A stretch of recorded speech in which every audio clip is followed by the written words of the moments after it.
olacağız. İhtiyacımızı milli kaynakla karşılıyor olacağız. Yerli üretimden en büyük ihracatçı ülke olmasını da hedefliyoruz. Ek tohumun hasını çekme, yiyecek nesline. Ben de şunu söylüyorum. Gelecek nesillerden emanet aldığımız bu emaneti gelecek nesillere de sağlam bir şekilde iletiyor olmamız lazım. Atadan toruna tohum seferberliği basın lansmanına hepiniz hoş geldiniz. Bu seferberlikten dolayı sizleri aramızda görmekten dolayı çok mutluyum. Tabii doğada her şey tohumla başlıyor. Hep bakanlığın başından beri şunu söyledim. Tarım stratejik bir anlamdır. Tarım en az savunma sanayi kadar önemlidir. Tabii ki tarımın öneminin ötesinde aynı zamanda tarımın başlangıç yeri olan da tohuma da çok ciddi bir şekilde dikkat ediyor olmamız lazım.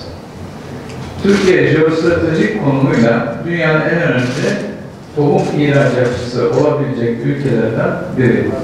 Çünkü hem konumumuz dünyaya çok yakın, 4 saatlik uçuş mesafesinde 50 ülkeye gidebiliyoruz.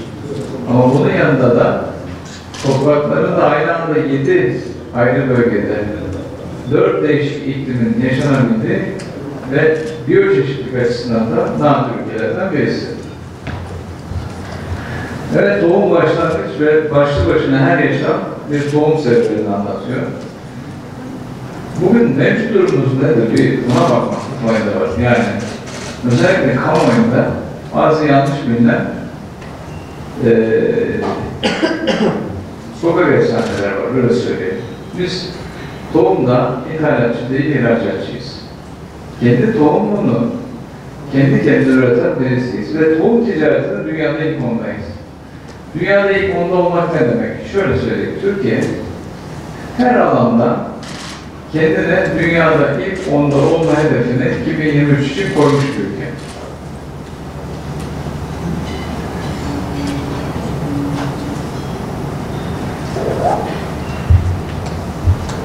Tohumda tabii ki ilk onda olmak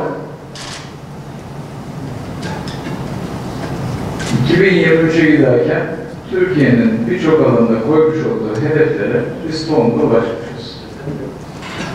Uluslararası tohum ticareti son çeyrek yüzyılda önemli artışlar gösterdi.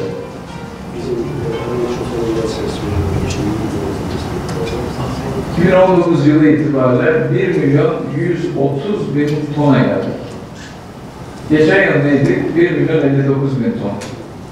Yani burada neresinden baksanız 2018 ile 2019 arasında %7-8 sertifikalı tohum üretiminde Türkiye'nin bir büyümesi var. 2002'de 145.000 ton olan tohum üretimimiz bugün itibariyle neredeyse 8 misli artarak 2019'da 1.134.000 tona gelmiş.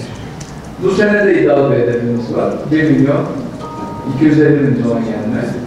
Yani 2020 içerisindeki hedefimiz de bu. 2023 içerisinde de çok iddialı bir hedefimiz var. 2 milyon tona gelmedi.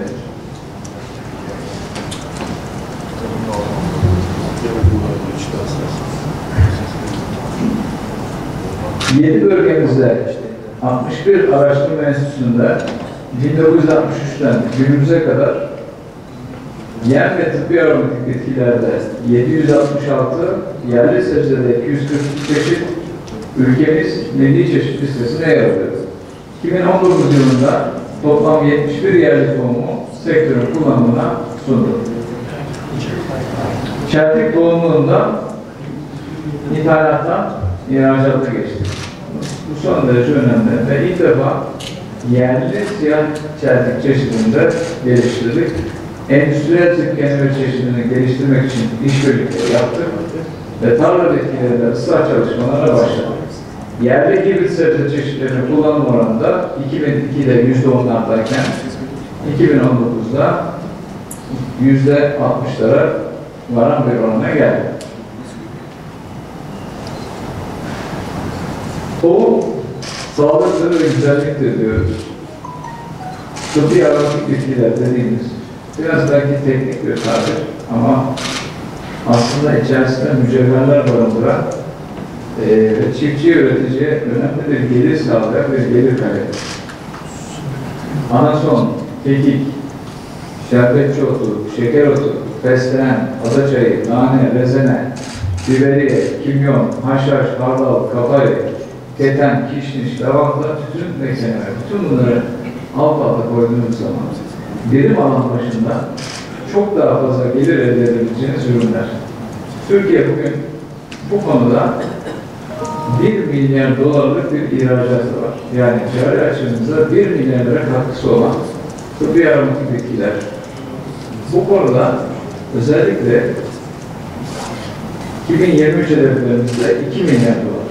Ama ben eminim ki 2023'te biz çok daha ilerlerde olacağımıza da burada çok eminim. Dünyada bu işin pazarı 115 milyar dolarlık bir pazar var. Türkiye'de biraz önce söylediğim gibi 900 milyon dolar, 1 milyar dolar yakın bir pazar var. Ama 2023 hedefimizde 2 milyar dolar. Burada da 14 farklı türde toplam 24 çeşit bitkiyi de teşkil ettik. Bu işte bizim için son derece önemli. Özel sektörü bu işin içerisine dahil etmek ki bugün 900'ün üzerinde özel sektör firmamız vardır. Bundan %95 civarında üyeliği vardır. Yani ana çerçeveyi yapmak ve bu ana çerçevenin üzerinden yürümektir. Ama tabii ki bu arada bizim de Tarım İşletmeleri Genel Müdürlüğü gibi bir kuruluşumuz var ki bu kuruluşlar tohum alanında ve özellikle geleceğe ait özellikle hububat tohumlarında çok ciddi çalışmalar var. Mesela Kur'an'a yapar tohumlarda dünyadaki lider kurumlarından bir tanesi.